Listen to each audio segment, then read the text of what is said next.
2 or 3 digits. Jen isn't just bad at lying, she's practically begging to get caught.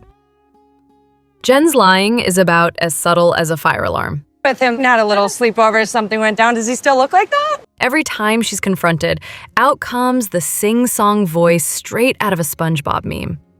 I'm not sleeping with Rob. And during her between-the-sheets confessionals, her voice starts shaking like she's on the verge of tears. It's like she's got a built-in fake cry mode ready to activate the moment she's cornered. Me this. Okay, so let's go find them. I don't know who. Chantel wouldn't survive a single round of deception. She can't lie to save her life. Courtney's in the same boat. I don't need to be lectured by anybody. I definitely don't need to hear from Cole. And then there's Rob. The moment he's accused of anything, he shifts straight into outrage mode. The over-the-top indignation practically screams guilt. I hate gold diggers that come to the United States. Tim, on the other hand, doesn't even bother. He just says whatever's on his mind and lets the fallout happen. Jen's rapid-fire fake tears could be timed with a stopwatch. It's not even subtle, it's a full-on defense mechanism. Colt's tell is even easier to spot. If his lips are moving, he's lying. You love me? I love you, my baby Cassidy. Usman keeps denying any interest in older women, but his love songs tell a different story. The lyrics may say baby, but the inspiration is clearly baby Tolisa or Kimbali. Jen's track record speaks for itself. She lied straight to the camera and to her castmate's face about Rob, despite clear footage to the contrary. At this point, anytime she insists she's being honest, it automatically raises red flags. Also worth noting, Jen is always alone on Between the Sheets. Either she's filming separately or no one wants to be in the same room. Elise didn't embarrass herself on night 1, production did. You're not gonna stand up? You don't want to kiss me? You don't want to see my ass? You want to see my ass? That. Elise made quite the entrance, loud, bold, and fully committed to making an impression. From the outside, it looked like a classic case of someone chasing screen time, especially with her fixation on Rob. But beneath the theatrics, there's a sense that Elise may have simply fallen victim to a rough first edit and a bit too much alcohol on night 1. Her behavior early on came off more chaotic than cruel, driven less by malice and more by insecurity and a desire to be noticed. That is a very nice ass. The influencer facade, the over-the-top energy, even the butt-showing moment on day 1, it all felt more like someone overcompensating than someone scheming. Not exactly flattering, but not unforgivable either. As the show progressed, Elise began to show a different side. Is your number 2 or 3 digits? Number for what? How many people you... She appeared more grounded, even likable, building genuine connections and holding her own in awkward situations, like when she was on the receiving end of bizarre questioning from Tim. Her composure in those moments spoke volumes. Hands. I think my butt. I think you just hip thrust me as hard as you can. There's a sense that Elise is the kind of person who would be a blast on a group trip, up for tequila tastings on an ATV, ziplining at noon, dancing at midnight, and somehow still offering to help fix someone's hair. Energetic, fun, a little chaotic, but with good intentions. Of course, she still has her flaws. I don't respect a victim. She's a grown-ass woman. We've all been here for a week. Nobody. The shouting and finger-pointing aren't winning her any points, and those habits could use some serious dialing down. Still, there's potential. She has the look, the energy, and the unpredictable charm that reality TV thrives on. And Jen said that Cole told her that I was earlier in the day. Her fixation with the Jennifer and Cole-Rob dynamic borders on obsessive. And if screen time was the goal, choosing a different storyline might have served her better. But Elise is telegenic and undeniably watchable. And that's often more than enough. Given the right setting, say a dating-focused spin-off, she could be a breakout personality. It just brought up so many emotions for me from my past.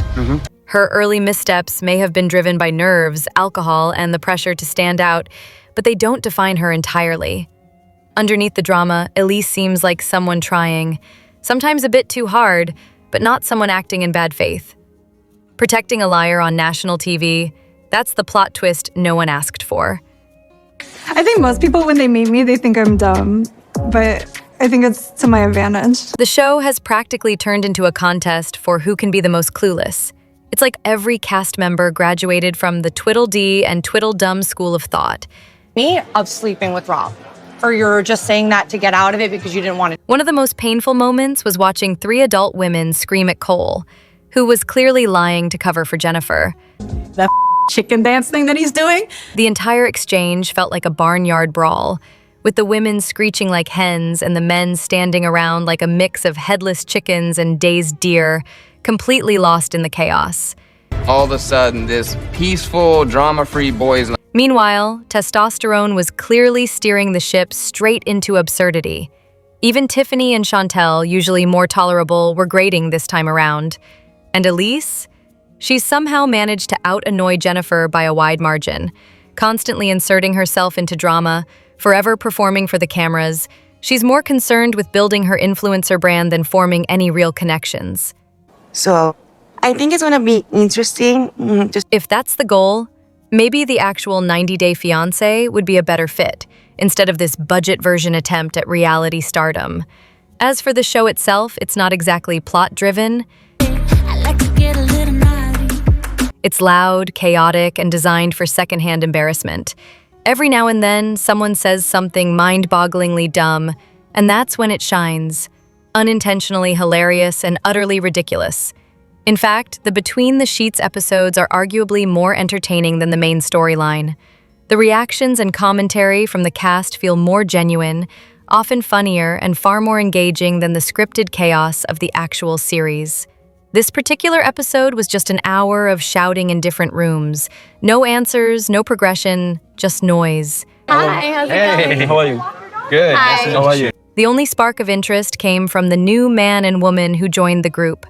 Hopefully they find each other and steer clear of the rest of the ongoing circus. Here's what no one wants to admit. Jennifer wasn't the problem. Cole was. No, bitch, you're stringing him along, and she's really trying to have her cake and eat it too. The group turning on Jennifer was absurd. While her behavior in the Cole and Rob situation isn't exactly admirable, the outrage feels performative. It's fairly obvious, even to Cole, that Jennifer has also been involved with Rob. At this point, it doesn't need to be confirmed. The signs are all there. Deflected at Cole. And almost, I'd rather see Cole deal with it than Rob. If anyone in that circle genuinely cared about Cole, they'd be honest with him and tell him he looks foolish. Jennifer doesn't owe them anything. And as poorly as she might be handling things, she's not obligated to either Rob or Cole. People would be better off focusing on protecting themselves instead of fixating on her every move. You're going to either tell me who's accusing me of sleeping with Rob, or you're... Jennifer had a point when she told Tiffany to set boundaries with Cole. Tiffany could simply ask him not to involve her in the drama. Instead, she demands that Jennifer come clean, because it's stressing her out. When the simple solution is to stop inviting herself into a situation that doesn't involve her. Drinking, and then I saw you and Cole dancing, so I'm like, oh, It's hard not to notice a hint of jealousy underlying some of the women's outrage. Courtney appeared to call out Tiffany's contradictions during the behind-the-scenes moment, and while Tiffany tried to justify herself, the logic didn't hold. This isn't about protecting Cole, it's about punishing Jennifer. But you doing it behind closed doors with Rob is making... Watching Tiffany and Elise interrogate her about her sex life was uncomfortable, bordering on cruel. The whole scene felt like a high school clique meltdown masquerading as moral concern. Well, who's sleeping with Rob? They're supposed to be on a relaxing getaway, yet all they do is obsess over who Jennifer might be sleeping with. For all the animosity directed her way, it's clear Jennifer's confidence and desirability hit a nerve. She's attractive and she knows it. Apparently, that's the real crime here. You and Rob sat next to each other and you put me on the side like you go sit over here while we talk. Meanwhile, Cole, the supposed victim, is a manipulator who incites most of the conflict. Yet somehow he escapes scrutiny while the women tear each other apart. Jen said that Cole reminds her of her toxic... Tiffany's fixation on Jennifer's personal life is relentless. Whatever Jennifer's faults, she's not the one spreading gossip at every turn. Tiffany's behavior is exhausting, and her constant need for male validation speaks louder than any of her complaints about Jennifer. Courtney didn't just shade Tiffany, she exposed her, and no one's talking about it. People can think whatever they want about what Jen and I are doing, but none of it matters. Courtney's behavior toward Tiffany in their shared segment was noticeably hostile. While she openly praised Jen, calling her so funny and generally singing her praises, she turned around and told Tiffany point blank, "I think you're toxic." The contrast was glaring, and the delivery wasn't subtle. Courtney's body language added fuel to the fire. She leaned away from Tiffany, kept her face tight and pursed, and visibly distanced herself. It was a pointed departure from her usual tone in group segments, raising questions about what may have happened between them. Exotic, like bilingual, is really nice. Okay. Like a little, you said Cuban and Colombian. One possible explanation is that Tiffany and Jen both speak Spanish, but only Jen accompanied Colt during that particular outing. Courtney and Jen may have bonded during that time, leaving Tiffany on the outside. That shift in dynamics could explain Courtney's sudden loyalty to Jen and her coldness toward Tiffany. Courtney's emotional reaction whenever Colt was mentioned also stood out. But the doctors are saying it's really bad. He sent me a scary text today. Each time his name came up, she teared up. This seemed less about romantic heartbreak and more about guilt. Colt was clearly there because he still has feelings for her, and Courtney may have been enjoying his attention without fully considering the consequences. Once he got injured, the reality of that dynamic hit hard, especially since she seems more interested in Usman. And she's really trying to have her cake and eat it too. That said, Tiffany wasn't blameless either. She made multiple comments about Courtney's tendency to spread information, which, while not entirely unfounded, felt unnecessarily targeted. Nearly everyone on the show gossips, so singling Courtney out was unfair. It's likely that some behind-the-scenes drama led to unresolved tension between them. Still, Courtney is entitled to express her opinions. Her assessments, while harsh, weren't completely off base.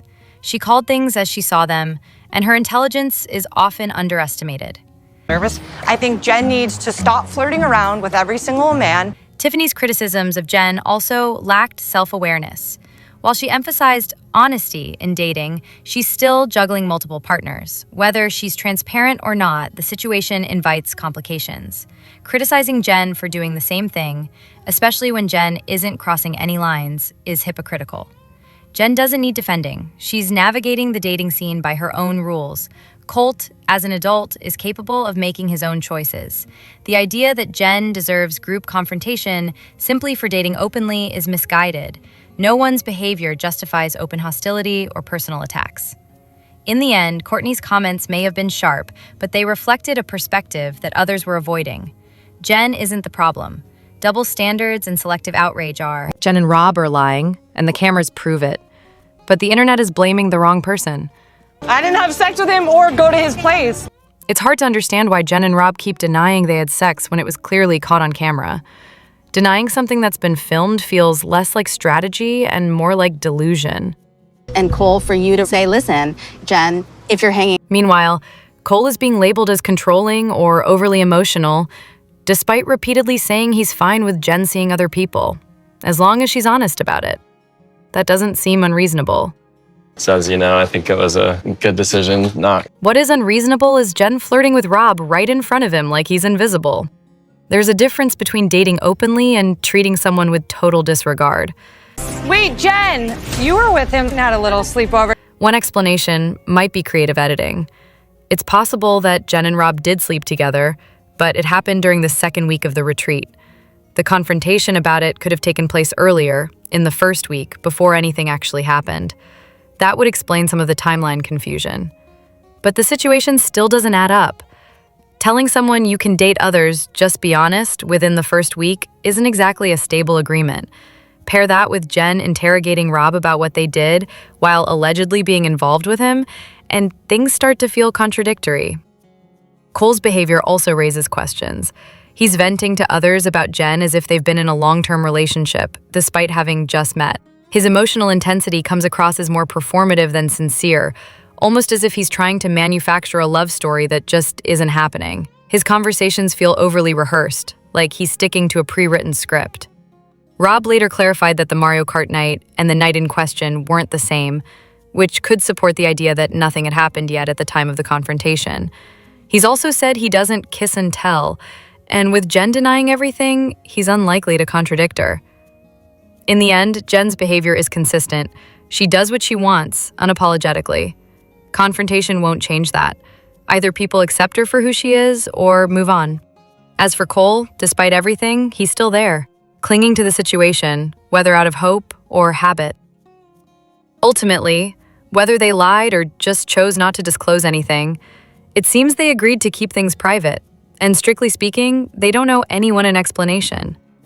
This is why some people on dating shows aren't actually looking for love. Have you ever had a STD? Never. Never? Yeah. It's an intrusive question, even if it's framed as concern. While being health conscious is one thing, using that as an excuse to pry into someone's medical history crosses a line. For one, anyone who's had an STD in the past would likely be hesitant to admit it, especially when the question comes loaded with judgment. Second, and more importantly, what's the actual point? If someone was treated, recovered, and is being responsible now, why should their past define them? I'm not gonna judge Tim, to each their own, but he's asking some Ruling someone out entirely for something treatable and extremely common shows a serious lack of nuance. STDs happen. What matters is whether a person takes care of their health and communicates openly. Asking about it like it's some sort of purity test doesn't reflect genuine concern. It just reveals a shallow perspective. Big boobs, small waist, like perfect hair. There's also a disconnect between image and reality. Demanding physical perfection from others while making no effort to match that standard personally suggests an unwillingness to self-reflect. Preference is one thing, but the imbalance becomes glaring when someone expects the best from others while offering the bare minimum in return. Behavior and demeanor also speak volumes. I don't know what to say. We don't know what is making you comfortable in this situation. A flat, sluggish tone, lack of enthusiasm, and minimal effort create the impression of disinterest, not just in relationships, but in life generally. Despite appearing on shows centered around connection and intimacy, there's little sign of real romantic intent. Instead, there's a pattern of contradiction, expressing little interest in sex or relationships while continuing to remain in spaces where those topics are central. There's also a troubling mindset beneath the surface. Is your number 2 or 3 digits? Number 4. Questions about body count and past STDs, especially when delivered with judgment, carry an implication that people are disposable based on things often outside their control. Some individuals have contracted STDs because they were cheated on or misled by partners they trusted. Penalizing them for being honest or vulnerable isn't just unfair, it's ignorant.